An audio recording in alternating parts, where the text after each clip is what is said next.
Everyone, welcome to GATE academy plus. I hope कि आपने definitely इससे पहले वाले लेक्चर जरूर देखे होंगे।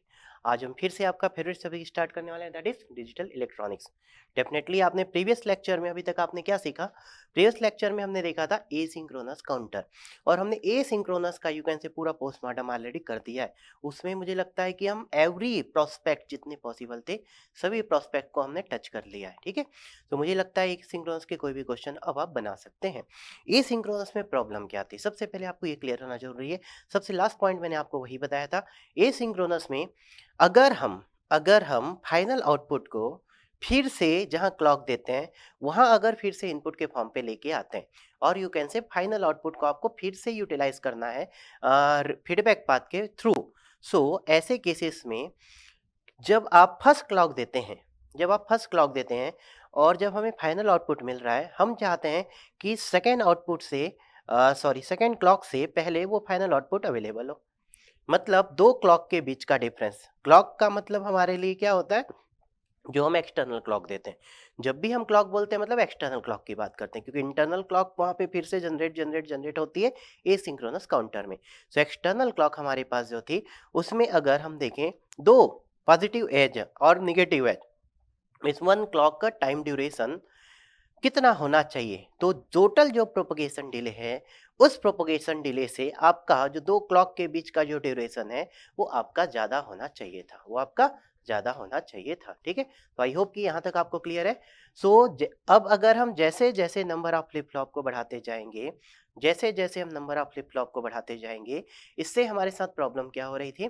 इससे प्रॉब्लम हो रही थी कि अगर आप सेम क्लॉक में, अगर आप सेम टाइम पीरियड पे, सेम क्लॉक पे अगर आप नंबर ऑफ फ्लिप फ्लॉप बढ़ाएंगे तो वो सर्किट वर्क नहीं करेगी। इसका मतलब जब भी हम फ्लिप फ्लॉप इंक्रीज करेंगे आपको अपने टाइम को भी इंक्रीज करना होगा, और टाइम को इंक्रीज करने से हमारी फ्रीक्वेंसी, ऑपरेटिंग फ्रीक्वेंसी कम होते जा रही थी। और ऑपरेटिंग फ्रीक्वेंसी का इनडायरेक्टली रिलेशनशिप क्या है? वी कैन से कि स्पीड ऑफ द सर्किट। सो अगर आपसे कोई पूछता है ए synchronous counter and synchronous counter में कौन बेटर है, तो सबसे पहले आपका आंसर होना चाहिए सिंक्रोनस काउंटर बेटर है। अभी हम डिस्कस करेंगे तो आपको क्लियर हो जाएगा, बट आपको ए सिंक्रोनस में प्रॉब्लम क्या है ये पता चल गया। ए सिंक्रोनस स्लो है और सिंक्रोनस काउंटर फास्ट है। ठीक है, so this is the best answer. तो चलिए अब हम देखते हैं रियल लाइफ में अगर इन जनरल हम बात करें तो ए सिंक्रोनस बहुत रेयर केस में यूज किया जाता है। जनरली 2 बीट और 3 बीट तक हम ए सिंक्रोनस यूज कर सकते हैं, या कभी कभी सिंक्रोनस के साथ एक दो स्टेजेस को हम ए सिंक्रोनस में कन्वर्ट करते हैं। बट कभी भी ए synchronous counter, big size of A synchronous counter हम रियल लाइफ में यूज नहीं करते हैं। ठीक है ना, तो अब चलिए हम आज के क्लास में स्टार्ट करने वाले हैं। आज के क्लास में बेसिकली मैं स्टार्ट करने वाला हूँ। ठीक है, आज के क्लास में हम स्टार्ट करेंगे दैट इज सिंक्रोनस काउंटर। ठीक है, तो चलिए स्टार्ट करते हैं फिर सिंक्रोनस काउंटर। सिंक्रोनस काउंटर,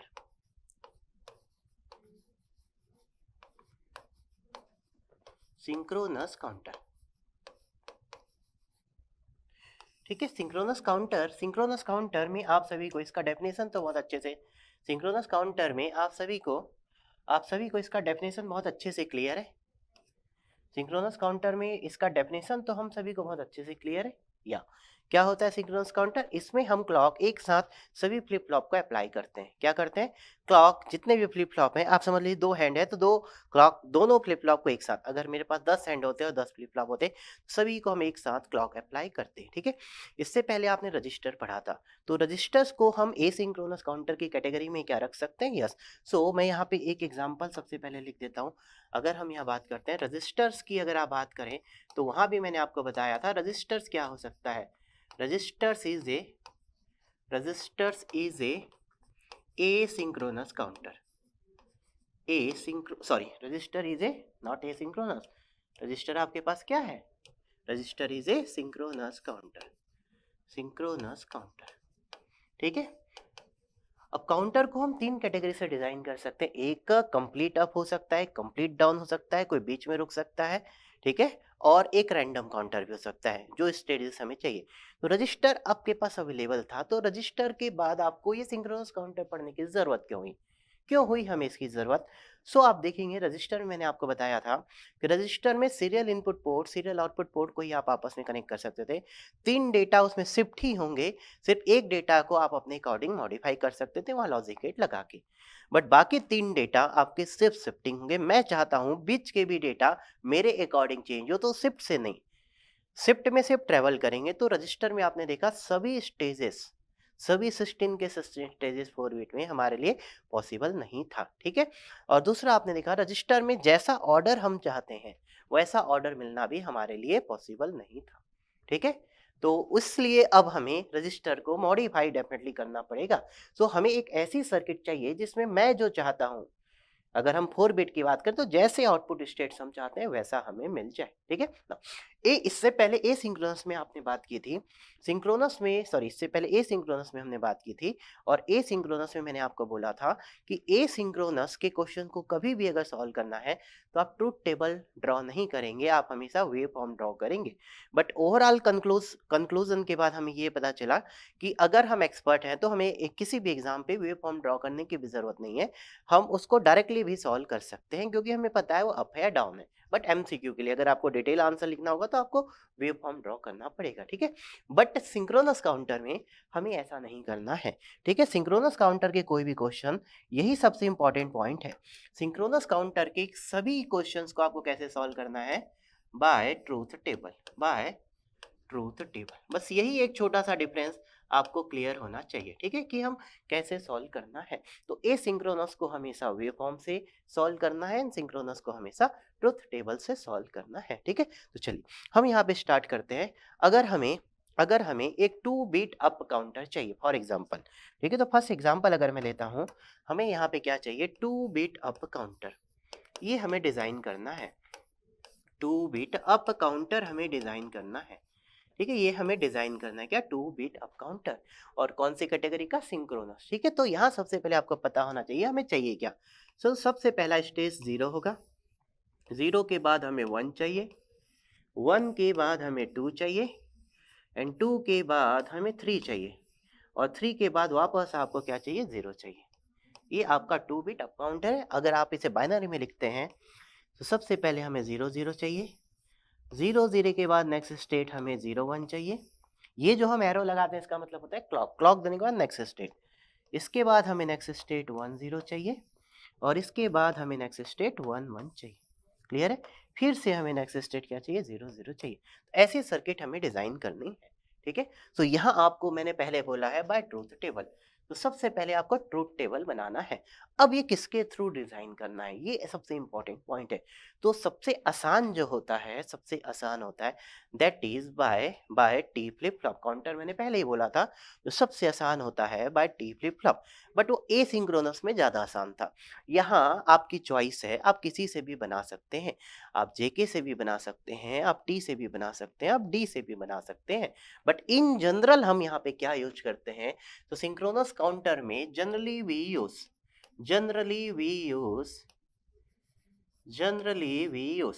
हम क्या यूज करते हैं यहाँ पे?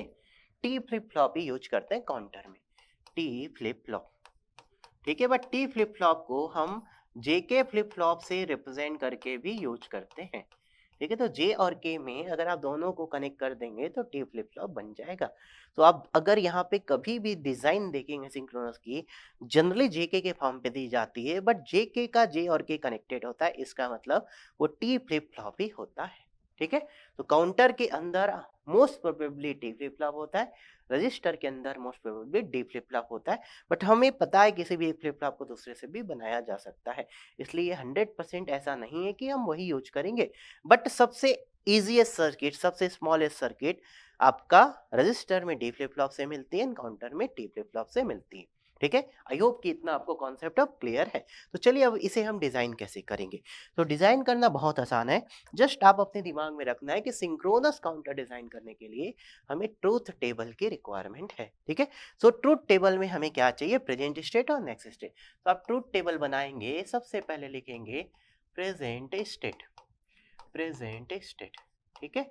फिर आप सेकेंड में लिखेंगे नेक्स्ट स्टेट, सेकेंड पे आप लिखेंगे नेक्स्ट स्टेट, ठीक है, सबसे पहले हमें ये दो चीज चाहिए, present state and next state. सबसे पहले आपको ये क्लियर होना चाहिए कितने बिट का है।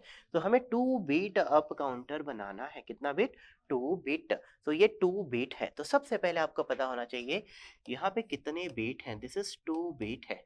ठीक है, तो सबसे पहले रिक्वायरमेंट। सेकंड, हमें ये पता होना चाहिए आपने जो ये लिखा है ये कौन कौन से स्टेट। तो आपने यहाँ पे 2 बिट को एक के फर्स्ट फ्लिप फ्लॉप के आउटपुट को Q1 बोल दिया और सेकंड को Q0 बोला। तो ये Q1 Q0 00 है, 01 है, 10 एंड 11 है। ठीक है, तो हमें दो फ्लिप फ्लॉप की रिक्वायरमेंट होगी एंड दोनों के आउटपुट, एक का आउटपुट Q1 होगा और एक का आउटपुट Q0 होगा। सो प्रेजेंट स्टेट में एक आउटपुट Q1 होगा और एक आउटपुट Q0 होगा। नेक्स्ट स्टेट में आप क्या लिख सकते हैं? नेक्स्ट स्टेट को आप ऐसा लिख सकते हैं Q1 plus and Q0 plus. ठीक है, प्लस मैंने आपको बताया दो रिप्रेजेंटेशन है, या तो आप n+1 लिख सकते हैं या फिर आप वहां ऊपर प्लस। तो ये ऊपर प्लस लिखना आपके लिए ज्यादा कन्वीनियंट है क्योंकि ऑलरेडी आपने नीचे 1 और 0 लिखा हुआ है। ठीक है, तो सबसे पहले आपको इतना चाहिए। अब प्रेजेंट स्टेट हमारा क्या है? 0 0। और नेक्स्ट स्टेट आप देखेंगे 0 0 का नेक्स्ट स्टेट क्या है? 0 एंड 1 है। आपको ऐसा लिखना है, we have to concentrate here MSB and LSB। ठीक है, we have to more concentration on LSB and MSB। ठीक है, LSB हमारा कौन है, MSB हमारा कौन है। तो सिंक्रोनस में हमें ये प्रॉब्लम नहीं है। आप MSB को हमेशा लेफ्ट साइड रखिए, LSB को हमेशा राइट साइड रखिए। तो सिंक्रोनस एक स्टैंडर्ड ऑर्डर पे ही रहेगा। आप हमेशा इसे स्टैंडर्ड ऑर्डर पे रखिए, MSB आगे LSB पीछे। और आप जब डिजाइन करेंगे उसमें भी आप MSB को लेफ्ट साइड रखेंगे और LSB को right side. But a synchronous में आपने देखा था हम क्लॉक इधर से देते हैं जनरली, और क्लॉक जिसे देते हैं वो LSB होता है। तो उसमें हमारे लिए थोड़ी सी वहां पे प्रॉब्लम थी। ठीक है, रजिस्टर में भी आपने देखा था आप उसे इधर या उधर कहीं भी रिप्रेजेंट कर सकते थे। क्लियर है इतना? तो रजिस्टर मीन जनरली हम लेफ्ट साइड को MSB लेते हैं, राइट साइड को LSB लेते हैं। बट वो डिपेंड करता है कि अब वो सीरियल इन है, सीरियल आउट है, या फिर सीरियल इन सीरियल आउट की अगर मैं बात करता हूँ वहाँ पे, तो आप सिर्फ लेफ्ट की बात कर रहे हैं या सिर्फ राइट की बात कर रहे हैं। ठीक है, तो लेफ्ट और राइट के लिए वहाँ चीजें बदल जाएंगी, ऑलरेडी मैंने डिटेल में आपको बताया है। ठीक है, सो यहाँ हमें कोई भी इशू नहीं है। जस्ट आपको हमेशा MSB LSB जो हमारा स्टैंडर्ड ऑर्डर है उसी पे आपको रखना है। MSB यहाँ होगा, LSB यहाँ होगा। ठीक है, अब यहाँ जो सबसे इंपॉर्टेंट पॉइंट है, इस पूरे काउंटर का सबसे इंपॉर्टेंट पॉइंट है प्रेजेंट स्टेट 0 0, नेक्स्ट स्टेट 0 1। अब आप यहाँ पे प्रेजेंट स्टेट क्या लिखेंगे? सो अब आप क्या करते हैं, ये आपका फिर से प्रेजेंट स्टेट बन जाएगा ऐसा 0 1। आप ऐसा लिखते हैं? नहीं, ऐसा नहीं लिखना है, ऐसा नहीं लिखना है। ठीक है, ऐसा नहीं लिखना है मुझे। ठीक है, मुझे ये जो प्रेजेंट स्टेट का टेबल है ये एक ऑर्डर पे ही चाहिए। ठीक है, जो प्रेजेंट स्टेट का टेबल है ये मुझे बाइनरी के और यू कैन से डेसिमल के स्टैंडर्ड ऑर्डर पे ही चाहिए। ये ट्रुथ टेबल का प्रोटोकॉल्स है। मैंने ट्रुथ टेबल में पहले भी आपको पढ़ाया है कि आप जो प्रेजेंट स्टेट या फिर आप इनपुट जब भी आप लिखते हैं तो वो हमेशा एक स्टैंडर्ड ऑर्डर पे होना चाहिए, 0 1 2 3 4 5 6 7 like this. Clear this thing? So present state 0 0 है, नेक्स्ट स्टेट 0 1 है। अब आप यहाँ इस नेक्स्ट स्टेट को यहाँ लेके नहीं आएंगे। ठीक है, ये नेक्स्ट स्टेट अब प्रेजेंट बनेगा, उसका नेक्स्ट स्टेट नो। हो सकता है वो सेम हो जाए दोनों, बट आप वहां से नहीं लेके आएंगे। आप इसको हमेशा पहले ऑर्डर पे रखेंगे। तो पहले आप इसको लिखेंगे, इसको बाद में लिखेंगे। समझ में आया? तो आप अभी इसको नहीं लिखेंगे नेक्स्ट स्टेट को, पहले आप हमेशा इनपुट टेबल लिखने की हैबिट बनाएंगे। क्यों? क्योंकि हमें के मैप से आंसर निकालना है और के मैप से मिनिमाइज फंक्शन निकालना है। और के मैप में हमें बहुत अच्छे से पता है कि के मैप में हम एक स्टैंडर्ड ऑर्डर को फॉलो करते हैं। क्लियर है यहाँ तक? सो सबसे पहले आप इसको फिल करेंगे, 0 0, sorry this is 0 0 and then 0 1, then 1 0 and then 1 1, ऐसा। ठीक है, अब आप देखेंगे 0 0 का नेक्स्ट स्टेट क्या है। तो देखेंगे 0 0 का नेक्स्ट स्टेट 0 1 था, ऐसा लिखना है हमें। 0 0 का नेक्स्ट स्टेट 0 1 है। अब आप देखेंगे 0 1 का नेक्स्ट स्टेट, 0 1 का नेक्स्ट स्टेट क्या है? 1 0। तो 0 1 का नेक्स्ट स्टेट 1 0। फिर आप देखेंगे 1 0 का नेक्स्ट स्टेट क्या है? 1 1। तो 1 0 का नेक्स्ट स्टेट 1 1। फिर आप देखेंगे 1 1 का नेक्स्ट स्टेट 0 0, 1 1 का नेक्स्ट स्टेट 0 0। आपको ऐसा लिखना था, न कि प्रेजेंट से नेक्स्ट फिर ये नेक्स्ट आपका प्रेजेंट बन गया। नो, ऐसा नहीं लिखना है। पहले आप इसको कंप्लीट करेंगे और इन सभी के नेक्स्ट स्टेट को यहाँ पे आप रिप्रेजेंट करेंगे। क्लियर है? अब आपको एक किसके थ्रू बनाना है? अगर हमें इसे टी फ्लिप फ्लॉप के थ्रू बनाना है, फॉर एग्जाम्पल अगर हमें इसे टी फ्लिप फ्लॉप के थ्रू बनाना है, किसके थ्रू? टी फ्लिप फ्लॉप के थ्रू बनाना है। तो टी फ्लिप फ्लॉप में आपके पास दो फ्लिप फ्लॉप है, इसका मतलब आपको T1 चाहिए और T0 चाहिए। क्या चाहिए? T1 चाहिए और T0 चाहिए। हमें दो वैल्यू की रिक्वायरमेंट होगी क्योंकि दो फ्लिप फ्लॉप है, तो T1 और T0 in terms of Q1 और Q0 आपको रिक्वायरमेंट होगी। क्लियर है? तो हमें क्या निकालना है? T1 निकालना है। T1 can be function of Q1 and Q0। Similarly हमें निकालना है T2 can be function of Q1 and Q0। ये हमें निकालना है। इसके कॉम्प्लीमेंट भी हो सकते हैं ना। आप एक्साइटेशन टेबल हमें बहुत अच्छे से पता है। तो एक्साइटेशन टेबल आपको पता है, 1 का एक्साइटेशन टेबल T1 के लिए क्या हो जाएगा? आप सभी को पता है T का एक्साइटेशन टेबल क्या होता है, या T इज इक्वल टू क्या होता है? Qn x और Qn+1। ये हमें पता है। आपको T फ्लिप फ्लॉप के लिए कैरेक्टरिस्टिक इक्वेशन मैंने बहुत अच्छे से याद भी कराया था। क्या होता है? T x और Qn, ये आपके पास होता है। और यहाँ से मैंने एक्स और की प्रॉपर्टी से आपको ये निकालना बताया था। तो ये आपको याद होना चाहिए था। ये आपको याद होना चाहिए था। ठीक है, ये आपको याद होना चाहिए था ना। अब हम यहाँ पे बात करते हैं, टी आप निकाल सकते हैं। सो T1 क्या हो जाएगा? Q1 एक्स और Q1, या फिर आप इसे ऐसा भी लिख सकते हैं, नेक्स्ट स्टेट है। सो 1 का प्रेजेंट स्टेट और नेक्स्ट स्टेट, और 0 के लिए 0 का प्रेजेंट स्टेट और 0 का नेक्स्ट स्टेट। तो जब हमें 1 निकालना होगा तो 1 का प्रेजेंट स्टेट ये है, 1 का नेक्स्ट स्टेट ये, मीन्स ये 0 0 XOR। तो 0 0 का XOR आपको क्या मिलता है? 0 मिलता है। 0 1 का XOR आपको क्या मिलता है? 1 मिलता है। आप देखेंगे आपका 1 है, ये 1 है। 1 1 का XOR आपको 0 मिलता है।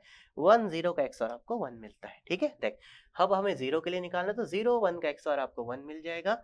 नाउ 1 0 का XOR आपको फिर से 1 मिल जाएगा। 0 1 का XOR आपको फिर से 1 मिल जाएगा, एंड 1 0 का XOR आपको फिर से 1 मिल जाएगा। अब आप इसे के मैप में पुट करके मिनिमाइज फंक्शन निकाल सकते हैं, बट 2 वेरिएबल के लिए के मैप में जाने की जरूरत नहीं है, आप डायरेक्टली भी लिख सकते हैं। तो T0 देखेंगे चारों 1 है, तो क्या मैं T0 को डायरेक्टली लिख सकता हूँ? T0 आपका परमानेंटली 1 होगा। ठीक है, T0 independent of Q1 and Q0 है। अब आपको T1 निकालना है, तो T1 को क्या मैं यहाँ से डायरेक्टली लिख सकता हूँ? तो देखेंगे T1 क्या हो जाएगा। तो T1 आपके पास 1 है, और ये क्या है आपके पास? Q1 का बार Q0। सो Q1 का बार Q0 प्लस सेकेंड आपके पास 1 कब है? Q1 into Q0। Q1 into Q0, आप यहाँ से देखेंगे Q0 का मान आ जाएगा Q1 प्लस Q1 बार 1 हो जाएगा। तो T1 हमें क्या मिल जाएगा? T1 हमें मिल जाएगा Q0। तो आपने ये दो फंक्शन, दो वैल्यू निकाल ली है। तो ये तो बहुत आसान था। तो ये तो डिज़ाइन करना, जस्ट मैंने एक बहुत बेसिक सर्किट ली, और ये हमारे लिए डिज़ाइन करना बहुत आसान है, बहुत आसान है। ठीक है, तो चलिए देखते हैं। ठीक है, तो इसके सर्किट हम इम्प्लीमेंट कर सकते हैं। यस, तो हमें फंक्शन मिल चुका है। अब आपके थोड़ा सा दिमाग में सर्किट चलना चाहिए, सर्किट चलना चाहिए। ठीक है, आप इसे किससे इंप्लीमेंट कर रहे हैं? टी फ्लिप फ्लॉप से इंप्लीमेंट कर रहे हैं ना। तो चलिए देखते हैं। हम यहाँ पे कितने फ्लिप फ्लॉप की रिक्वायरमेंट होगी? दो फ्लिप फ्लॉप की रिक्वायरमेंट होगी। एक हमने टी फ्लिप फ्लॉप ले लिया, एक हमने टी फ्लिप फ्लॉप ले लिया, एक और ले लेते हैं। चलिए एक और ले लेते हैं हम यहाँ पे। ठीक है, हमने यहाँ दो टी फ्लिप फ्लॉप ले लिया। ठीक है, आप हमेशा सिंक्रोनस सर्किट में क्या लेंगे? हमेशा सिंक्रोनस काउंटर्स में क्या लेंगे? इसको एमएसबी ही रखिए, बेटर है। तो हम इसे T1 ले लेते हैं। तो ये आपके पास Q1 हो जाएगा, ये आपके पास Q1 का बार हो जाएगा। नाउ यहाँ आपको T0 मिल जाएगा, ये आपके पास Q0 हो जाएगा, और यहाँ आपको Q0 का बार मिल जाएगा। ऐसा कुछ मिल जाएगा। आपको पता है क्लॉक सभी में सेम होती है। अब आप इसे निगेटिव एज ट्रिगर दीजिए, पॉजिटिव एज ट्रिगर दीजिए, कोई फर्क नहीं पड़ना है। तो मैं इसे निगेटिव एज ट्रिगर दे देता हूँ। सो यहाँ आप निगेटिव भी दे सकते हैं और पॉजिटिव भी दे सकते हैं, कोई भी इशू नहीं है। बट याद रखेंगे दोनों को हम सेम देते हैं, हमेशा दोनों को हम सेम देते हैं। ठीक है ना, क्लियर? प्री सेट और क्लियर की अभी हमें रिक्वायरमेंट नहीं है, अभी हम यूज नहीं करते ना। अब यहाँ पे आपको सभी वैल्यूज मिल चुकी हैं। अब यहाँ पे आप ये T1 को 1 नहीं पुट कर देंगे, T0 को 1 नहीं पुट कर देंगे। ठीक है, और इसे आप आगे कनेक्ट नहीं करेंगे, इसे आप आगे कनेक्ट नहीं करेंगे। आप देखेंगे जो आपने फंक्शन निकाला है, T0 आपका 1 है। सो T0 आपका परमानेंटली 1 हो जाएगा। T0 आपका परमानेंटली 1 है, और T1 की वैल्यू Q0 से कनेक्टेड है। तो T1 आपका किससे कनेक्टेड है? Q0 से कनेक्टेड है, कुछ ऐसा। ठीक है, कुछ ऐसा। ठीक है, अब मैं इसका एक और रिप्रेजेंटेशन ड्रॉ करता हूँ, फिर आप डिसाइड करेंगे कि दोनों में कौन बेटर है। ठीक है, फिर आप डिसाइड करेंगे दोनों में कौन बेटर है। चलिए यहाँ हम एक रिप्रेजेंटेशन और ले लेते हैं इसका। ठीक है, now so suppose for example एक टी फ्लिप फ्लॉप मैंने फिर से ले लिया, एक टी फ्लिप फ्लॉप हम यहाँ और ले लेते हैं। ठीक है ना, एक टी फ्लिप फ्लॉप हम यहाँ पे चलिए और ले लेते हैं नाउ। ये दो टी फ्लिप फ्लॉप हमने फिर से ले लिया। ओके नाउ सो अब इसे अगर मैं T0 एज्यूम करता हूँ, इसको मैं Q0 एज्यूम करता हूँ, दिस इज Q0 का bar, this is T1, this is Q1 and this is Q1 का बार। ठीक है, आप दोनों में सेम क्लॉक अप्लाई करेंगे, आप चाहे नेगेटिव या पॉजिटिव आपकी चॉइस है। तो मैंने यहाँ पे दोनों पे ही नेगेटिव क्लॉक अप्लाई कर दी है। ठीक है, and this is your clock. ठीक है, नेगेटिव एज कर ले लिया। अब आप देखेंगे T0 की वैल्यू 1 है और T1 की वैल्यू क्या है आपके पास, Q0 है। सो Q0 को आप किससे कनेक्ट कर सकते हैं, T1 से।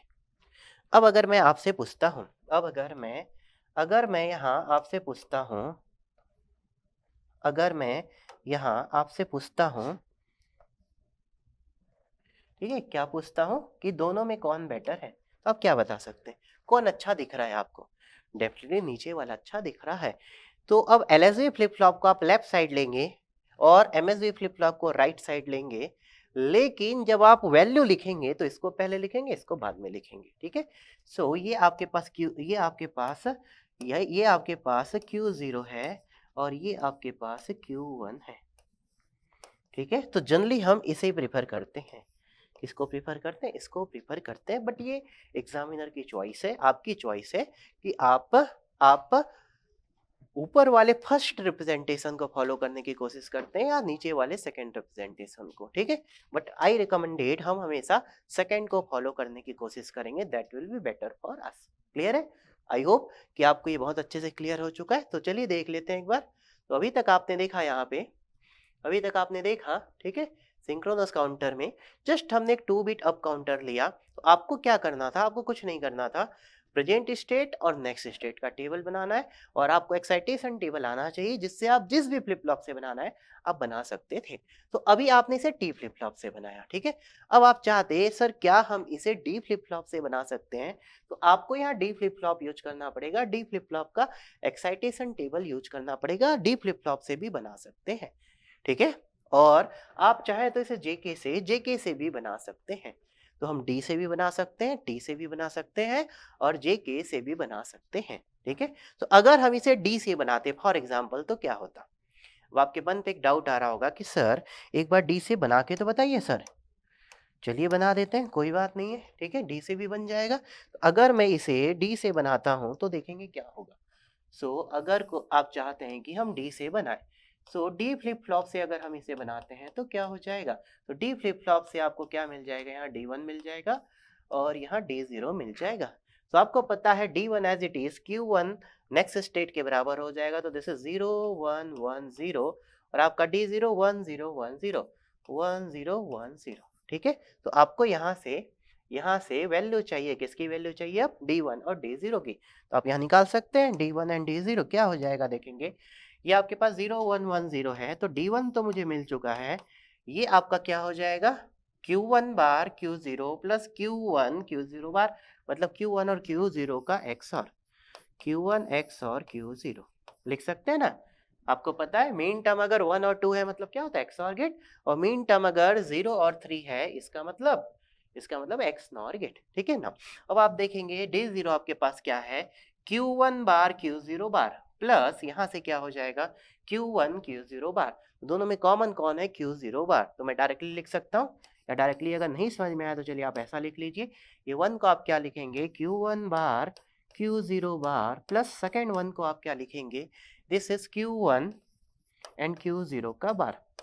Q0 के बार को अगर आप कॉमन ले लेते हैं, अगर आप यहाँ Q0 के बार को कॉमन ले लेते हैं तो क्या हो जाएगा, D0 Q1 प्लस Q1 बार 1 हो जाएगा इज इक्वल टू Q0 का बार।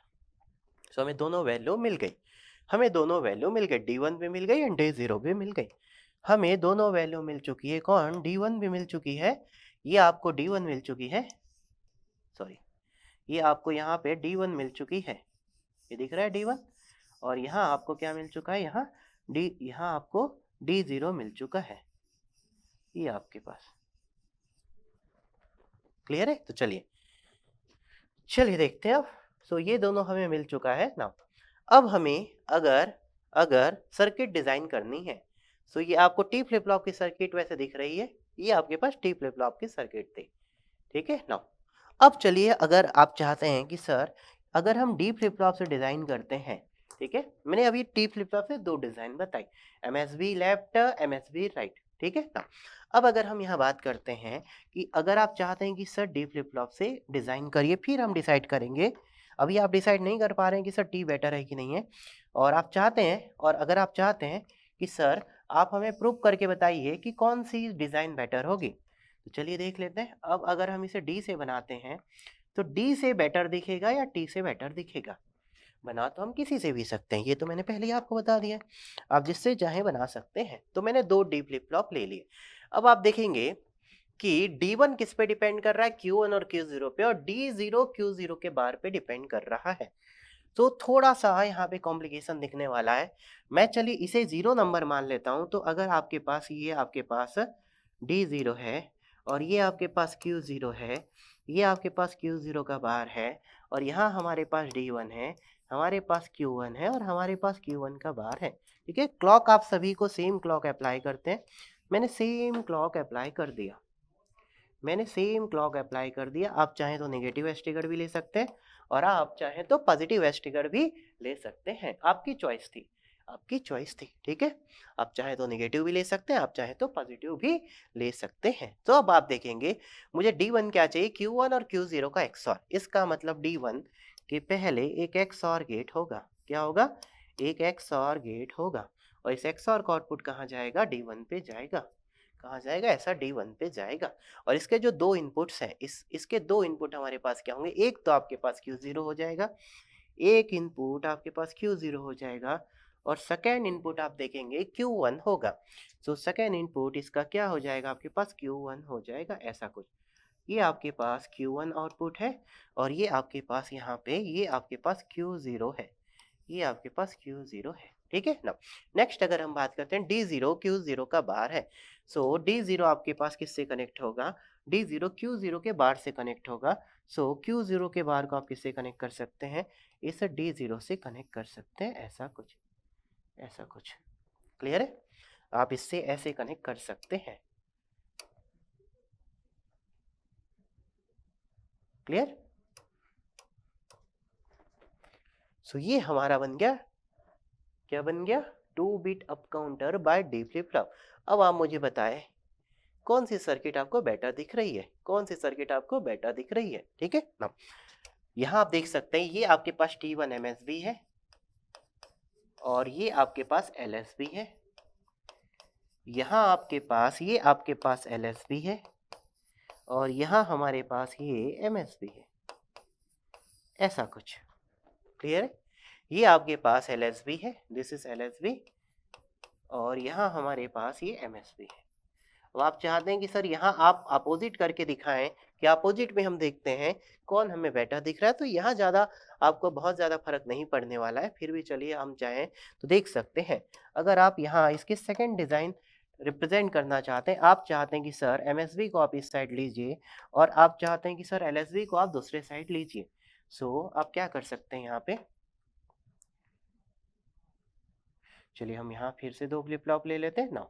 और इस केस में अब हम यहाँ पे क्या करते हैं, आप चाहते हैं कि सर आप इसे D1 लीजिए, तो ये आपके पास Q1 होगा, Q1 का बार होगा, और यहाँ आपके पास D0 है, यहाँ आपके पास Q0, यहाँ आपके पास Q0 का बार होगा। सेम क्लॉक आप सभी को अप्लाई करते हैं, आप चाहे नेगेटिव या पॉजिटिव, आपकी चॉइस है ना। मैं बार बार इसलिए रिपीट कर रहा हूँ, यहाँ कोई फर्क नहीं पड़ता है, नेगेटिव लें या पॉजिटिव लें, ठीक है। चलिए आप करेक्शंस कर दीजिए। आपको पता है D1 क्या है आपके पास, D1 आपके पास Q0 और Q1 का बाहर है, तो यहाँ आपके पास एक XOR गेट होगा। इस XOR गेट का आउटपुट आपके पास D1 पे जाएगा, और इसके इनपुट आपके पास एक इनपुट आपके पास Q1 है, और सेकेंड इनपुट आपके पास यहाँ पे क्या है? Q0 है। ये आपके पास फर्स्ट आउटपुट Q0 है, और ये आपका सेकेंड आउटपुट Q1 है, ठीक है ना। सेकेंड हम देखते हैं D0 किससे कनेक्टेड है? Q0 के बार से। D0 is connected to Q0 का बार, तो ये D0 को आप किससे कनेक्ट कर देंगे? इस Q0 के बार से, ऐसा कुछ। दोनों में कौन सी सर्किट आपको बेटर दिख रही है? डेफिनेटली ऊपर वाली सर्किट ज़्यादा बेटर है। तो अब आप ये क्लियर हैं कि हमेशा LSB को लेफ्ट पे रखिए, MSB को राइट पे रखिए, that design will be definitely better, ठीक है। तो ये कंक्लूजन हमारा क्लियर। ओके नाउ अब मैं आपसे पूछता हूँ, टी फ्लिप फ्लॉप वाली डिजाइन आपको बेटर लग रही है या फिर आपको डी फ्लिप फ्लॉप वाली डिजाइन बेटर लग रही है? डेफिनेटली हमें टी फ्लिप फ्लॉप वाली डिजाइन बेटर लग रही है। क्लियर, इसीलिए हम काउंटर डिजाइन करते समय टी फ्लिप फ्लॉप को ही प्रेफर करते हैं। ठीक है, अब आपके मन पे एक क्वेश्चन और होगा, सर आपने टी से तो बना दिया, सर आपने डी से भी बना दिया, एसआर से हम कभी नहीं कोशिश करते हैं क्योंकि एसआर में आपका एक इनपुट इनवैलिड है। एसआर को सिर्फ हम सेट और रीसेट के काम के लिए यूज करते हैं। ठीक है, अब आपका नेक्स्ट क्वेश्चन है, सर क्या हम जेके से बना सकते हैं? यस, जेके से बना सकते हैं और कभी कभी हमें जेके से सर्किट एग्जाम पे दी जाती है। ठीक है, तो चलिए अब अगर हम बात करें सेम टेबल पे मैं वापस आता हूँ, सेम टेबल पे अगर मैं वापस आता हूँ, ठीक है, ये हमारे पास टेबल था, ये हमारे पास टेबल था, ठीक है, ये हमारे पास टेबल था, ठीक है। हाँ, और यहाँ अब आप चाहते हैं कि सर आप जेके से बना के बताइए, चलिए जेके से भी बना के बता देते हैं आपको। सो अब आप चाहते हैं कि सर जेके फ्लिप फ्लॉप से बनाइए, जेके फ्लिप फ्लॉप, ठीक है। तो जेके फ्लिप फ्लॉप से अगर हम बनाते हैं तो आप देखेंगे जे और के कितने इनपुट होंगे, एक 0 का होगा, एक 1 का, होते हैं 4 आपको चाहिए टोटल। पहला चाहिए आपको J1 चाहिए और K1 चाहिए, 1 के क्योंकि 2 इनपुट है, फिर 0 के J0 चाहिए और K0 चाहिए। ठीक है, ये हमें रिक्वायरमेंट होगी, ये हमें रिक्वायरमेंट होगी। ठीक है ना। सो अब आपको यहाँ एक्साइटेशन टेबल याद होना चाहिए, आपको यहाँ एक्साइटेशन टेबल याद होना चाहिए J एंड K का। ठीक है, तो एक्साइटेशन टेबल अगर आप याद नहीं है तो आपको कैरेक्टरिस्टिक इक्वेशन याद होना चाहिए और एक्साइटेशन टेबल सबसे पहले आप लिखेंगे ताकि गलती ना करें। तो अगर मैं एक्साइटेशन टेबल देखिए यहाँ पे लिखता हूँ नीचे J और K का, तो J और K का एक्साइटेशन टेबल क्या होता है, ये आपके पास क्यू एन है और यहाँ आपके पास क्यू एन प्लस 1 है। ठीक है, प्रेजेंट स्टेट और एक नेक्स्ट स्टेट है। ये आपके पास 0 0 हो सकता है, 0 1 हो सकता है, 1 0 हो सकता है और 1 1 हो सकता है।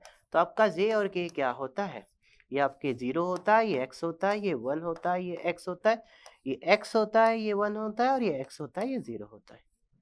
ठीक है, तो आई होप कि आपको याद होना चाहिए। अगर आप भूल चुके हैं, फॉर एग्जाम्पल सपोज आप एग्जाम पे भूल गए, अब आप ये कैसे निकालेंगे, तो निकाल लीजिए।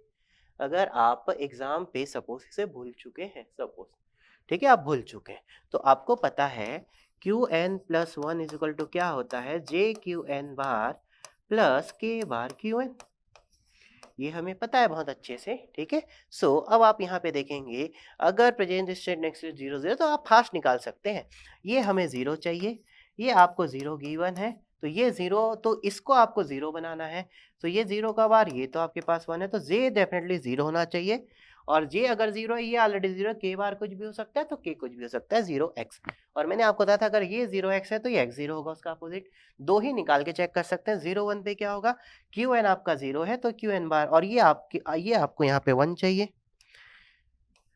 ठीक है, ये आपको इस बार यहाँ पे क्या चाहिए, 1 चाहिए। तो अगर ये 1 चाहिए, ये 0 है तो के बार कुछ भी, मीन्स के कुछ भी हो सकता है। ये 1 है तो जे को यहाँ पे 1 होना कंपलसरी है, तो जे 1 होगा और के कुछ भी हो सकता है, तो जे 1 के कुछ भी। अगर ये 1x है तो फिर x1 और इसका ये अपोजिट x0। अब ये फास्ट वे पे लिख सकते हैं बट ये याद होगा, दैट इज गुड। अब चलिए निकाल लेते हैं, अब चलिए अगर हम इसे निकाल लेते हैं तो क्या हो जाएगा, सबसे पहले 1 को टारगेट करिए। 1 के लिए आपको किसको पकड़ना पड़ेगा, 1 को पकड़ना पड़ेगा। ये 1 का प्रेजेंट है और ये 1 का नेक्स्ट है। यहाँ गलती नहीं करेंगे, कभी कभी बच्चे मिस्टेक्स कर जाते हैं। तो 1 के वो निकालेंगे तो इस दोनों 1 के प्रेजेंट और नेक्स्ट को पकड़ेंगे, और जब 0 निकालेंगे तो 0 के प्रेजेंट और 0 के नेक्स्ट को पकड़ेंगे। ठीक है, तो जब हमें J1 K1 निकालना है तो 1 का आप देखेंगे प्रेजेंट और नेक्स्ट, तो ये 0 है, ये 0 है, देखिए ये 0 है, ये 0, ये फर्स्ट वैल्यू, ये सेकेंड वैल्यू, 0 0 0 0 का क्या होता है आप टेबल से देख सकते हैं, 0x। तो 0 0 पे क्या मिलेगा, 0x। सेकेंड आप देखेंगे 0 1, तो 0 1 पे आपको क्या मिलता है, 1x, this is 1x। Next आपको 1 1 पे क्या मिलता है, x0, this is x0। Next आप देखेंगे 1 0 1 0 पे क्या मिलता है, x1। क्लियर है, क्या मिलता है, x1। तो J1 के 1 मिल गया, नाउ J0 के 0। फिर आप देखेंगे ये 0 है आपके पास, ये 1 है, 0 1 पे क्या मिलता है आपको, 1x। नेक्स्ट आप देखेंगे 1 0, तो 1 0 पे आपको क्या मिलता है, x1। नेक्स्ट आप देखेंगे 0 1, 0 1 पे हमें क्या मिलता है, 1x। और आप लास्ट देखेंगे 1 0, 1 0 पे हमें क्या मिलता है, x1, ये हमें मिलता है। ऐसा कुछ हमें मिलता है, ठीक है। अब आप यहाँ के मैप से पुट करके वैल्यू निकाल सकते हैं, बट कुछ वैल्यू आप डायरेक्टली निकाल सकते हैं। तो देखेंगे K0 ये x1 तो आप सबको 1 मान सकते हैं। सो K0 को आप सीधा सीधा 1 लिख सकते हैं, और J0 भी 1x आप सभी को 1 मान सकते हैं। सो J0 भी मुझे 1 मिल गया, मतलब J और K 0 के लिए 1 और 1 होगा, ठीक है। अब J1 और K1 की वैल्यू क्या होगी? सो आप देख सकते हैं ये आपके पास x01 है, ये 01xx है। तो अगर आप डायरेक्टली नहीं निकाल पा रहे हैं तो आप इसे के मैप से निकालने की कोशिश करिए, ठीक है। सो अगर मैं J1 के लिए के मैप ड्रॉ करता हूँ, किसके लिए? J1 के लिए। तो J1 का के मैप क्या हो जाएगा? यहाँ पे आपके पास 4 ब्लॉक ही मिलने वाले, ऐसा कुछ 4 ब्लॉक ही मिलने वाले। 01xx तो ये आपके पास 0 है, ये 1 है, ये आपके पास x है, ये आपके पास x है, और ये वैल्यू आपके पास क्या है? दिस वैल्यू इज, अभी हम किसके लिए निकाल रहे हैं? 1 के लिए निकाल रहे हैं। सो ये Q1 हो जाएगा, और ये आपका Q1 का प्लस हो जाएगा। सॉरी, मैंने गड़बड़ कर दिया ना, यहाँ प्लस क्यों होगा? ये Q0 और Q1 होगा। This will be Q0 and this will be Q1, ठीक है। तो ये हमेशा आपको ये प्रोटोकॉल फॉलो करना है, ये आपको ऑर्डर पे ही लिखना है, कभी भी गलती नहीं करेंगे। किसी भी ट्रुथ टेबल का जो पहला कॉलम होता है वो डेसिमल या बाइनरी के ऑर्डर पे ही होना चाहिए, ठीक है ना। तो आप किसका ग्रुप बनाएंगे? आप इस 1 को लेंगे तो आप इन दोनों का ग्रुप बना लीजिए। तो ये दोनों का ग्रुप बनाएंगे, this is 0 1 and this is 0 1। तो अगर आप इन दोनों का ग्रुप बना दें तो ये 1 है, मतलब Q1। तो मैं डायरेक्टली लिख सकता हूँ J1 is equal to Q1, लिख सकते हैं। सॉरी, मैंने यहाँ मिस्टेक्स कर दी, फिर से ये हमारे मिस्टेक्स है ये, ठीक है। इसे करेक्ट करेंगे, ठीक है ना। देखिए एक बार अगर मिस्टेक्स होता है तो वो फिर कंटिन्यूअस चलते रहता है, इसलिए कंसंट्रेशन कभी कभी बहुत इंपॉर्टेंट है ना। तो क्या है आपके पास? Q1 Q0, तो this will be Q1 and this will be Q0, ठीक है।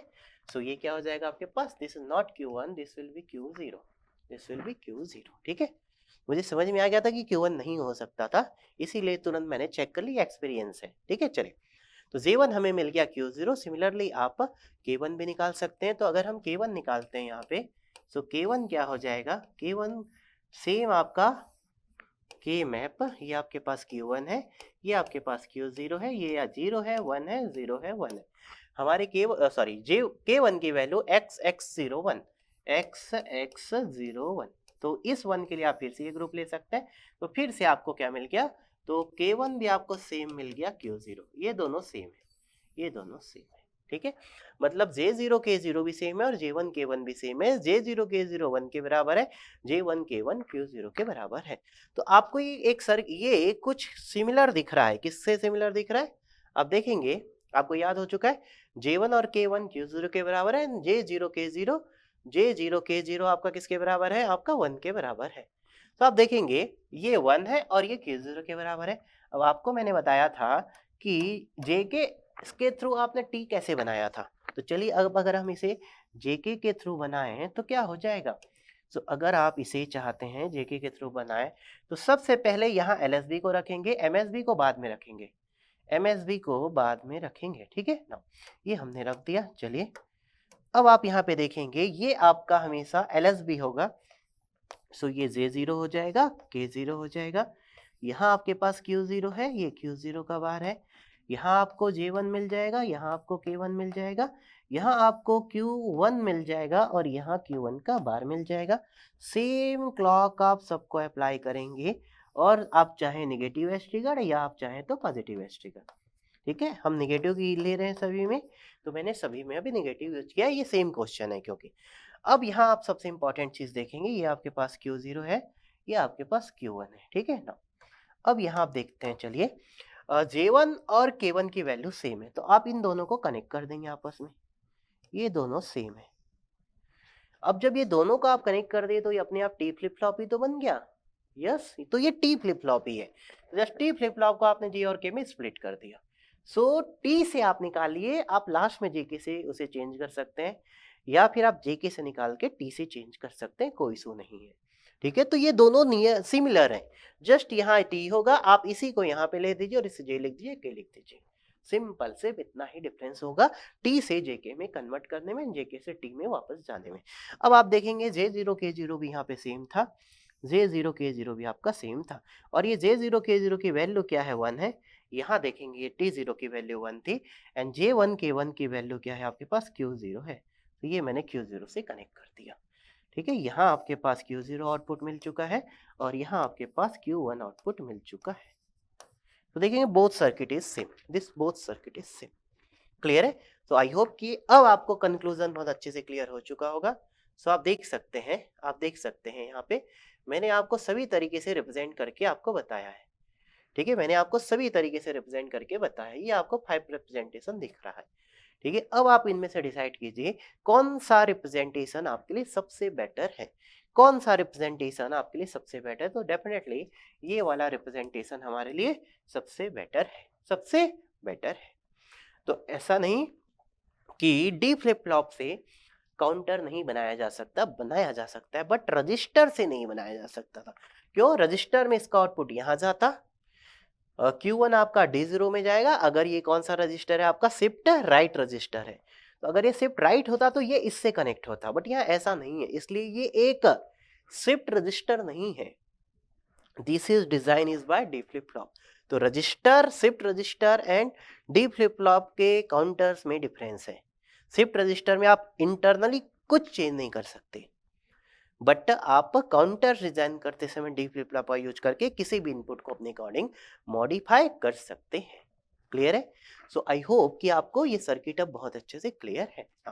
अब अगर मैं आपको ये क्वेश्चन एग्जाम पे देता हूं और पूछता हूं ये सर्किट का ऑपरेशन बताइए, या मैं पूछता हूं आफ्टर 3 क्लॉक पल्सेस आउटपुट क्या होगा, तो वेराइटी साहब अगर मैं क्वेश्चन आपसे यहाँ से क्रिएट कर सकता हूँ। सो इस सर्किट को अब आपको सॉल्व करना भी आना चाहिए। ठीक है, इस सर्किट का आउटपुट निकालना भी आना चाहिए। तो हम इस सर्किट का आउटपुट कैसे निकाल सकते हैं? तो चलिए देखते हैं। अगर अगर आपसे कोई क्वेश्चन पूछता है कि आप इस सर्किट का हमें आउटपुट निकाल के बताइए। ठीक है, तो चलिए इसे क्वेश्चन मान लेते हैं। ठीक है, तो आप ये तो क्लियर है, आपको हमेशा इसको ही प्रीफर करना है नाउ। सो अगर हम बात करते हैं,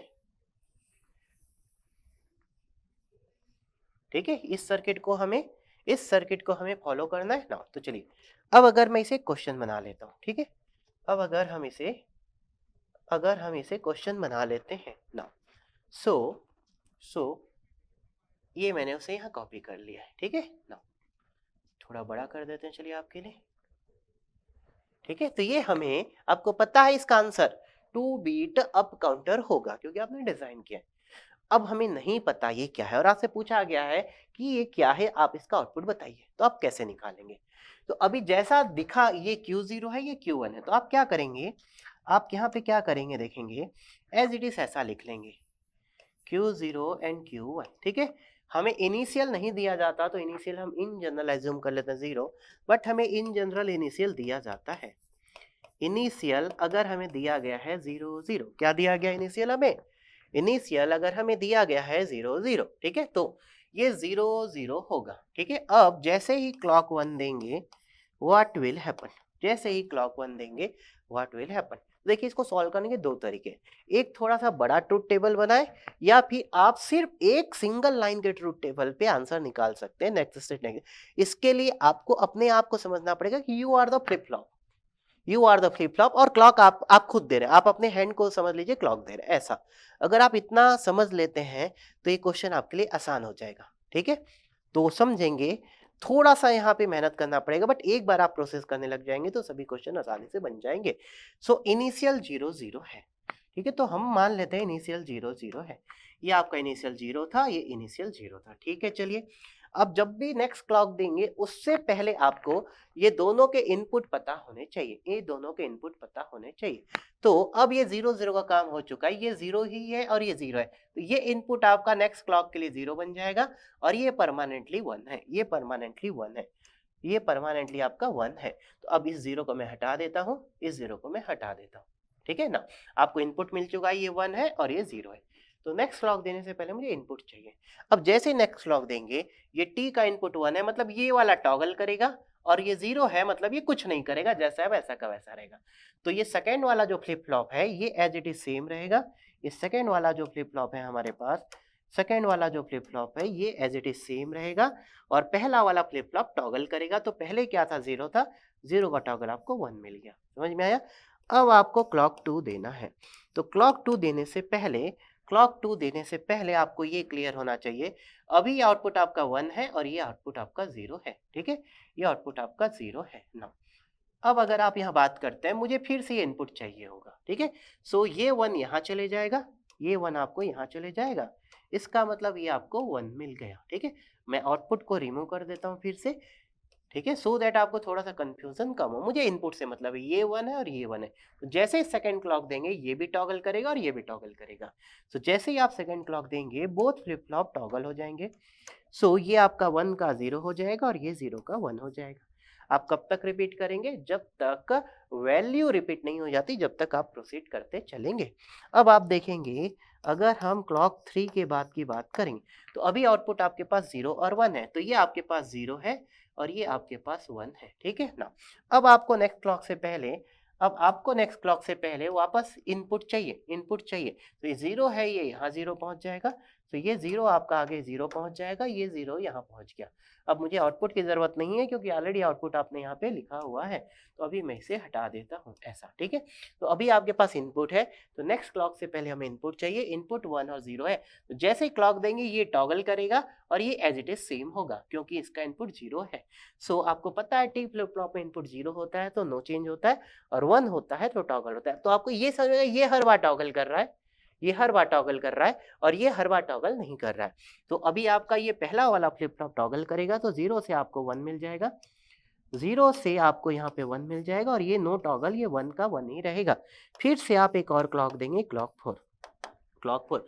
अभी आपके पास आउटपुट ये 1 है और ये आपके पास 1 है। तो ये 1 है तो ये कहाँ चले जाएगा? आगे चले जाएगा। सो आपका ये आपको क्या मिल जाएगा? यहाँ आपको 1 मिल जाएगा, ये 1 आपका आगे चले जाएगा, ये 1 आपका आगे चले जाएगा। ये आपको 1 मिल चुका है ऐसा, ठीक है? अब आप नेक्स्ट क्लॉक देंगे तो क्या होगा? अब अगर आप नेक्स्ट क्लॉक देंगे तो क्या होगा? ये भी टॉगल करेगा और ये भी टॉगल करेगा। नेक्स्ट क्लॉक में ये 1 0 हो जाएगा और ये 1 0 हो जाएगा। तो this will be the output. ये आपके पास आउटपुट है। ये आपके पास आउटपुट है। रिपीट हो गई? यस। तो आप देखेंगे Q1 और Q0 ऐसे रीड करेंगे।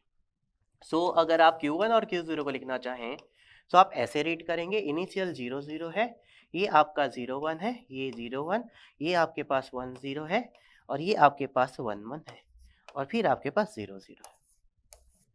क्लियर है? मतलब ये आप डेसिमल माने तो ये क्या हो जाएगा? 0, ये 1, ये 2, ये 3 एंड देन 0। तो ये आपका क्या हो जाएगा? 2 बिट अप काउंटर। तो आप इसे क्या बोलेंगे? This is nothing but 2 bit up counter. Clear है? या फिर आप इसे क्या बोलेंगे? मॉड 4 काउंटर बोल सकते हैं। और मॉड 4 अप है या डाउन है? अप काउंटर है, या रैंडम भी हो सकता है, जरूरी नहीं कि अप या डाउन हो, रैंडम काउंटर भी पॉसिबल है। सो 2 बिट अप काउंटर। क्लियर? आई होप कि ये आपको बहुत अच्छे से अब क्लियर हो चुका है। ठीक है, तो हमें क्या करना है, आपको पहले आउटपुट पता है तो आपको नेक्स्ट स्टेट के लिए इनपुट निकालना है, नेक्स्ट स्टेट के लिए आपको इनपुट निकालना है, ठीक है। और फिर अब आप खुद क्लॉक दे रहे हैं, आपको प्रेस करना है। समझ गए आपको क्या करना है? अगर हमें पता है 0 0 है और आपको नेक्स्ट क्लॉक देना है, उससे पहले ये देखेंगे ये 0 आ गया और ये तो परमानेंटली 1 है, ये 0 है, ये 1 है, तो आप जैसे ही क्लॉक देंगे ये 0 है तो नो टॉगल होगा, नो चेंज होगा, ये 1 है तो चेंज होगा, टॉगल होगा। ठीक है, हम सेम चीज को चाहें तो एक बड़े ट्रुथ टेबल बना के भी सॉल्व कर सकते हैं, हम इसे बना के भी सॉल्व कर सकते हैं। ठीक है, हम इसे एक बड़ा ट्रुथ टेबल बना के भी सॉल्व कर सकते हैं। क्लियर? आप चाहें तो एक बड़ा ट्रुथ टेबल ऐसा बनाना पड़ेगा हमें, this is T0 T1 and फिर नेक्स्ट हमारे पास Q0 Q1 and next Q0 का प्लस एंड Q1 का प्लस। ठीक है, आपको ये टेबल एक यहाँ पे आप चाहें तो ऐसा एक टेबल भी बना सकते हैं, ऐसा भी बना सकते हैं। ठीक है, आप देख सकते हैं T0 और T1 अगर 0 0 था, 0 0 इनिशियल, ठीक है, नहीं अभी सॉरी T0 एंड T1 आपका 0 0 नहीं है ना, Q0 और Q1 sorry Q0 and Q1 आपका 0 0 है, ये आपका इनिशियल 0 0 है। ठीक है, ये आपका इनिशियल 0 0 है। ठीक है ना, अब आप देखेंगे आपका इनपुट क्या हो जाएगा। अगर ये 0 0 है तो नेक्स्ट स्टेट के लिए इनपुट क्या हो जाएगा? अभी मुझे नहीं पता ये क्या था, ये कुछ भी रहा हो, अभी हमारा आउटपुट 0 है तो नेक्स्ट स्टेट अभी ये आपका Q0 एंड 1 0 0 है। ठीक है, तो आप देखेंगे ये 0 है तो T1 आपका 0 हो जाएगा, T1 आपका 0 हो जाएगा एंड T0 आपका हमेशा 1 है। तो T0 आपका 1 है और आपके पास आप देखेंगे T1 आपका क्या हो जाएगा Q0। तो ये Q0 आपका नेक्स्ट स्टेट के लिए क्या बन जाएगा, तो T1 को आप लिख सकते हैं Q0, तो ये जो भी होगा ये यहाँ जाएगा। ठीक है, सो अब T0 एंड T1 आपका ये 1 है 0 है, तो 1 पे क्या होता है, 1 पे क्या होता है आपको पता है, 1 पे क्या होता है टॉगल करेगा। तो ये 0 का टॉगल क्या हो जाएगा, आपको यहाँ पे क्या मिल जाएगा, 0 का टॉगल आपको क्या मिल जाएगा, 1 मिल जाएगा और ये 0 है तो नो टॉगल, ये आपको क्या मिल जाएगा, 0 मिल जाएगा। ठीक है, क्या मिल जाएगा 1 0। अब आप देखेंगे ये आपका 1 है और ये 0 है, तो T0 तो हमेशा 1 ही होगा और आपको पता है कि T1 की वैल्यू क्या होगी, Q0 के बराबर होगी, मतलब वो फिर से आपको क्या मिल गई, 1 मिल गई, 1 मिल गई। इसका मतलब अब देखिए इसकी जरूरत नहीं थी अब, ठीक है, आप चाहे तो 2 कॉलम पे भी अब काम कर सकते थे। ठीक है, ये आपको 1 मिल गया, तो ये दोनों 1 1 है, मतलब दोनों टॉगल होंगे, तो ये 1 का टॉगल 0 हो जाएगा एंड 0 का टॉगल 1 हो जाएगा। ठीक है ना, अब आपको पता है T0 1 है और आपका ये 0 यहाँ आ जाएगा, सो 1 0 पे क्या मिलेगा, पहला वाला टॉगल करेगा और सेकेंड वाला no toggle as it is same. अब आप देखेंगे फिर से आपका T0 1 है, T0 1 है, ये आपका सेकेंड, ये 1 आपका यहाँ आ जाएगा। आप देखेंगे 1 1 का मतलब बोथ टॉगल, तो ये आपका 0 0। बट मैं रिकमेंडेड करता हूँ हमें ऐसे नहीं चलना, ये वही चीज है, ये चीज को आप माइंड पे लेके चल रहे थे, मैं उसी डायग्राम पे प्रोसीड कर रहा था। थोड़े टाइम पे हम इसे माइंड पे ही प्रोसीड कर सकते हैं। ठीक है, it will save your time, ये हमारा टाइम बचाएगा। ठीक है, सो ये वाले ट्रुथ टेबल को आपको फॉलो करने की जरूरत नहीं है, आप डायरेक्टली ऐसे सभी आंसर्स निकाल सकते हैं। ठीक है, आप ऐसे सभी आंसर निकाल सकते हैं। तो आई होप कि आपने डिजाइन करना भी देख लिया, आपने डिजाइन करना भी देख लिया। ठीक है, आपने डिजाइन करना भी देख लिया यहाँ पे। और अगर मैं आपको एक काउंटर देता हूँ सिंक्रोनस और मैं बोलता हूँ आप उसका आउटपुट मुझे बताइए, तो आप आउटपुट भी निकाल के बता सकते हैं। बट रीड करते समय हमें गलती नहीं करनी है, रीड करते समय हमें गलती नहीं करनी है, ये आपको दिमाग में रखना है। कभी भी रीड करते समय हमें गलती नहीं करनी है। क्लियर है ना। अब चलिए यहीं अगर हम बात करते हैं कि हमें 2 बीट डाउन काउंटर डिजाइन करना है। अगर हमें 2 बीट डाउन काउंटर डिजाइन करना है तो हम कैसे कर सकते हैं, तो क्या हम फास्ट मोड पे ऑपरेट कर सकते हैं 2 बीट डाउन काउंटर, यस, चलिए देखते हैं। तो अब हमें अगर डिजाइन करना है 2 bit down counter, 2 bit down counter, so 2 bit down counter हम कैसे इंप्लीमेंट कर सकते हैं। ठीक है ना, तो मैंने आपको बताया था हमेशा ट्रुथ टेबल आपको पता होना चाहिए। ठीक है, तो ट्रुथ टेबल सबसे पहले आप यहाँ पे लिखेंगे प्रेजेंट स्टेट, प्रेजेंट स्टेट। ठीक है, फिर आप लिखेंगे नेक्स्ट स्टेट, नेक्स्ट स्टेट। अब आप किसी भी क्वेश्चन को बहुत आसानी से तुरंत सॉल्व कर सकते हैं, प्रेजेंट स्टेट और नेक्स्ट स्टेट। अब आप किसके थ्रू डिजाइन करेंगे, एंड 2 बीट है तो आपको यहाँ पे 2 ही नंबर आप फ्लिप फ्लॉप चाहिए, तो यहाँ आपके पास Q1 है, ये Q0 है, यहाँ आपके पास Q1 प्लस है, ये आपके पास Q0 प्लस है, और आप इसे T फ्लिप फ्लॉप के थ्रू इम्प्लीमेंट कर लीजिए, क्योंकि ये हमारे लिए सबसे आसान है। और क्यों आसान है, मैंने आपको तीनों से डिजाइन करके बताया। और यहाँ आपके पास क्या हो जाएगा, एक T1 हो जाएगा एंड T0 हो जाएगा, ये आप एक्साइटेशन टेबल से निकाल सकते हैं। ठीक है, तो क्या हो जाएगा डाउन काउंटर, आप हमेशा इसको Q1 Q0 को एक ऑर्डर पे ही लिखेंगे, ये आपका 0 0 होगा, 0 1 होगा, 1 0 होगा और 1 1 होगा, ये इसी ऑर्डर पे होगा। समझ में आया ना, यहाँ पे गलती नहीं करेंगे। तो सबसे पहले आपको डाउन काउंटर क्लियर होना चाहिए, हमें क्या चाहिए, तो मैंने आपको इससे पहले क्लास में बताया था इन जनरल डाउन काउंटर को हम सभी 1 1 से स्टार्ट करते हैं, बट वो एसिंक्रोनस में है, सिंक्रोनस में आपकी चॉइस है, बट फिर भी इन जनरल अगर मैं इसे 3 से स्टार्ट करता हूँ, ठीक है, तो 3 का नेक्स्ट स्टेट 2 मिलेगा, 2 का नेक्स्ट स्टेट 1 मिलेगा, 1 का नेक्स्ट स्टेट हमें 0 मिलेगा एंड 0 का नेक्स्ट स्टेट हमें 3 मिलेगा।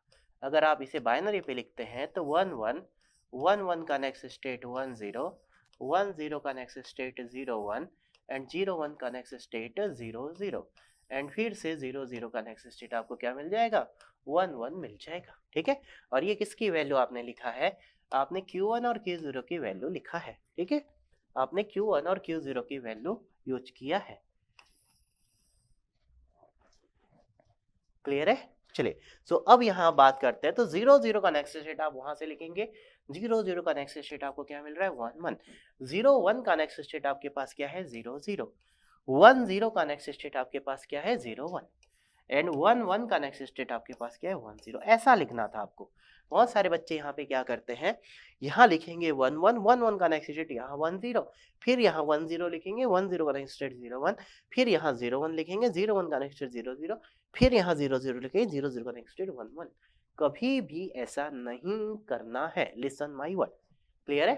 तो आप टी फ्लिप फ्लॉप आसानी से एक्साइटेशन टेबल से लिख सकते हैं। सो 1 के लिए दोनों 1 का प्रेजेंट स्टेट, नेक्स्ट स्टेट का एक्सऑर। सो 0 1 का एक्सऑर आपको क्या मिलने वाला है, 0 1 का एक्सऑर हमें क्या मिलेगा, 1 मिल जाएगा। एंड देन 0 0 का एक्सऑर 0 मिल जाएगा, 1 0 का एक्सऑर फिर से 1 मिल जाएगा, 1 1 का एक्सऑर फिर से 0 मिल जाएगा। देन 0 1 का एक्सऑर 1 मिल जाएगा, 1 0 का एक्सऑर 1 मिल जाएगा, 0 1 का एक्सऑर 1 मिल जाएगा, एंड 1 0 का एक्सऑर 1 मिल जाएगा। तो यहाँ से आपको देखेंगे फिर से मिल चुका है। T0 की वैल्यू आपको क्या मिल चुकी है, T0 हमें परमानेंटली 1 मिल चुका है।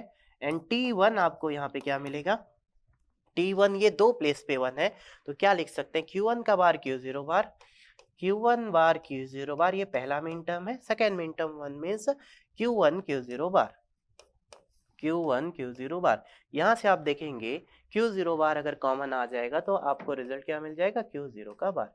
तो T1 आपको मिल चुका है, T1 is nothing but Q0 का बार।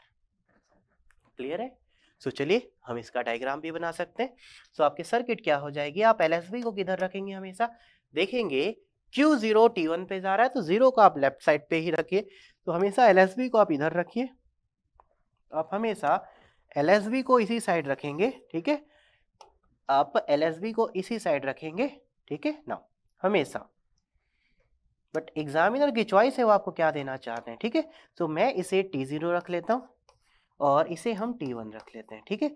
ये आपके पास Q0 है एंड ये आपके पास Q0 का बार है, ये आपके पास Q1 है और यहाँ Q1 का बार है, ठीक है। इससे पहले हम निगेटिव एच ट्रिगर यूज कर रहे थे, इसमें मैं पॉजिटिव एच ट्रिगर यूज कर लेता हूँ, कोई इशू नहीं है। आप पॉजिटिव यूज करिए या निगेटिव एच करिए, उससे कोई भी फर्क नहीं पड़ेगा, ठीक है। अब T0 की वैल्यू परमानेंटली 1 है। क्यों 1 है, क्योंकि बार बार टॉगल करेगा, क्योंकि बार बार टॉगल करेगा इसलिए परमानेंटली 1 है। एंड T1 की वैल्यू यहाँ पे किससे कनेक्टेड है, Q0 के बार से। क्लियर, Q0 के बार से। तो आप देखेंगे जब Q0 से कनेक्टेड था तो अप काउंटर था और Q0 के बार से कनेक्टेड है तो डाउन काउंटर है। आप चाहे तो ऐसा याद भी रख सकते थे, आप चाहे तो ऐसे याद भी रख सकते थे, ठीक है ना। सो ये हमारे पास यहाँ से Q0 मिल जाएगा और यहाँ से Q1 मिल जाएगा। क्लियर है? तो this is the best design for 2 bit down counter. तो ये हमारे पास क्या मिल गया, 2 बीट डाउन काउंटर मिल गया। अप काउंटर में हमें क्या मिल रहा था, ये Q0 इससे कनेक्टेड था एंड डाउन काउंटर में Q0 का बार इससे कनेक्टेड है। क्लियर है? अब अगर आप इसी को JK के थ्रू निकालना चाहते हैं, ठीक है, JK के थ्रू अगर निकालना चाहते हैं, फॉर एग्जाम्पल अगर आप इसे JK के थ्रू निकालना चाहते हैं तो क्या हो जाएगा, तो JK के थ्रू निकालेंगे तो J1 K1 एंड यहाँ पे J0 K0 आपको 1 मिलेगा। J1 और K1 आपको क्या मिलेगा, J1 और K1 आप निकाल सकते थे यहाँ से, ठीक है। तो J1 और K1 आप एक्साइटेशन टेबल से, ये मैं आपको होमवर्क दे रहा हूँ, आप JK से इसे इम्प्लीमेंट करके खुद से देखेंगे एक बार, ठीक है। आप JK से इम्प्लीमेंट करके खुद से देखेंगे एक बार, ठीक है। आप JK से इम्प्लीमेंट करके देखेंगे तो क्या हो जाएगा, ये दोनों एक साथ कनेक्ट हो जाएगा, इसे Q0 बार से कनेक्ट कर देंगे, ये दोनों एक साथ कनेक्ट हो जाएगा, 1 हो जाएगा, आसान है। सो 2 बीट डाउन काउंटर भी हमसे बन गया। अब सपोज मैं यहाँ पे आपसे रिवर्स क्वेश्चन पूछता हूँ, ये सर्किट गिवन है, ये सर्किट गिवन है और आपसे पूछा जाता है ये क्या है, ये पूछा जाता है ये क्या है, तो आप एग्जाम पे से कैसे अटेम्प्ट करेंगे, ये सबसे इंपॉर्टेंट है। तो आप चाहे तो स्मॉल ट्रुथ टेबल से हम बहुत आसानी से कर सकते हैं, जैसा दिया जाता है आप इसी ऑर्डर पे लिखिए। पहले यहाँ Q0 है क्योंकि आपको सॉल्व करने में आसानी होगी। इनिशियली हम मान लेते हैं 0 0 है, तो इनिशियल ये आपके पास क्या है, 0 0 है। तो क्लॉक 1 देंगे तो क्या होगा, तो आप देखेंगे ये 0 है, ये 0, अब लिखने की जरूरत नहीं है, आप माइंड पे रखिए। आप देखेंगे ये 0 है, ये 0 है और ये चीज ऑलरेडी यहाँ लिखा हुआ है। तो आपको चाहिए नेक्स्ट स्टेट के लिए इनपुट क्या होगा, तो मैं चाह रहा हूं जब क्लॉक 1 देंगे उसके इसलिए इनपुट क्या होगा, इसलिए मैं यहाँ 0 और 0 अभी नहीं लिख रहा हूँ, यहाँ 0 है, यहाँ 0 है, तो इस 0 का कोई काम नहीं है, नो। ये 0 है तो ये 0 का कॉम्प्लीमेंट 1 होगा, यहाँ 1 आ जाएगा, तो ये 1 आ जाएगा और ये 1 है, इसका मतलब ये दोनों टॉगल करेंगे। तो आपको आउटपुट क्या मिल जाएगा, 0 का टॉगल 1 एंड 0 का टॉगल 1। क्लियर है। अब आपको क्लॉक 2, तो अभी आपके पास आउटपुट 1 और 1 हो चुका है। क्या हो चुका है, 1 और 1 हो चुका है। अभी से हटा दीजिए ना, अभी ये 1 है और ये 1 है, इसका कोई रोल नहीं है, ये 1 है तो इसका कॉम्प्लीमेंट 0 होगा, तो नेक्स्ट क्लॉक के लिए ये आपको, नेक्स्ट क्लॉक के लिए ये हमें 0 मिलने वाला है।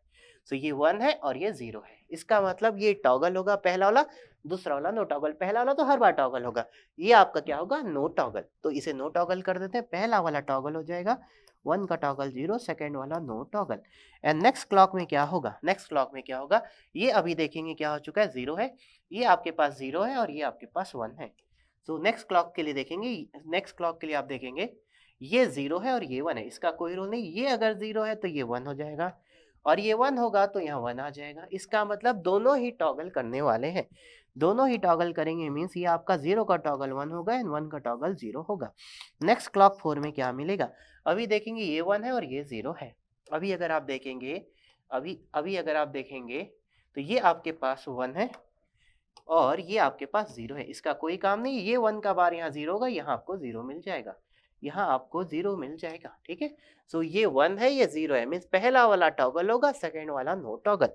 फर्स्ट आपका टॉगल होगा 1 का toggle 0 and no toggle 0 as it is. Repeat हो गई वैल्यू, यस। तो ये Q1 और Q0 रिवर्स रीड करेंगे, तो आप इसे रिवर्स रीड करेंगे कैसे, ऐसा।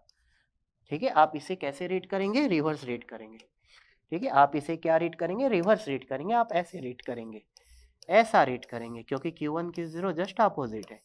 तो रिवर्स रीड करेंगे तो इसका डेसिमल क्या होगा, ये 0 है, 1 1 आपके पास 3 है, 1 0 आपके पास 2 है, 0 1 आपके पास 1 है और फिर से 0 0। तो आप इसे क्या बोलेंगे, दिस इज मॉड 4। आप इसे मॉड 4 काउंटर भी बोल सकते हैं, और मॉड 4 काउंटर बोल के आप इसे ब्रैकेट में लिख सकते हैं, which category, this is down, asynchronous synchronous synchronous counter. Clear है, या फिर आप इसे स्टैंडर्ड डाउन काउंटर भी बोल सकते हैं। क्लियर है, आप इसे स्टैंडर्ड डाउन काउंटर भी बोल सकते हैं। अब आपसे कोई पूछेगा कि फ्रीक्वेंसी मुझे बताइए, Q0 पे फ्रीक्वेंसी क्या होगी, Q1 पे फ्रीक्वेंसी क्या होगी। तो लास्ट क्लास में मैंने आपको बताया था कि आप जस्ट इसे देख के बता सकते हैं कि फ्रीक्वेंसी क्या होगी। क्लियर है, फ्रीक्वेंसी क्या होगी आप इसको देख के बता सकते हैं। ठीक है, तो अगर मैं आपसे Q0 और Q1 पे ऑपरेटिंग फ्रीक्वेंसी पूछता हूँ, अप काउंटर पे और डाउन काउंटर में, तो क्या होगा। तो अगर मैं आपसे अप काउंटर और डाउन काउंटर पे ऑपरेटिंग फ्रीक्वेंसी पूछता हूँ तो क्या आप निकाल सकते हैं। सो चलिए, अगर मैं आपसे पूछता हूँ, अप काउंटर की बात करते हैं। ठीक है, किसकी बात करते हैं, अप काउंटर की। ठीक है, तो अप काउंटर में अगर ये देखिए मैंने 0 0 से स्टार्ट किया, आप 1 1 से भी स्टार्ट कर सकते थे, कोई इशू नहीं था, है ना। तो सिंक्रोनस में ये हमारे साथ प्रॉब्लम नहीं है, स्टार्ट कहाँ से करना है। एसिंक्रोनस में हमारा एक स्टैंडर्ड प्रोटोकॉल्स है कि डाउन को आप सभी 1 से स्टार्ट करिए और अप को सभी 0 से, बट यहाँ भी वो प्रोटोकॉल हम अप्लाई करते हैं।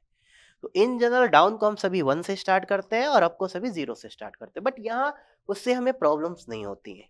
बट आप यहाँ इन जनरल, मैंने यहाँ 0 0 लिखा, आप 1 1 ले सकते थे और 1 1 लेके भी प्रोसीड कर सकते थे, कोई इशू नहीं था।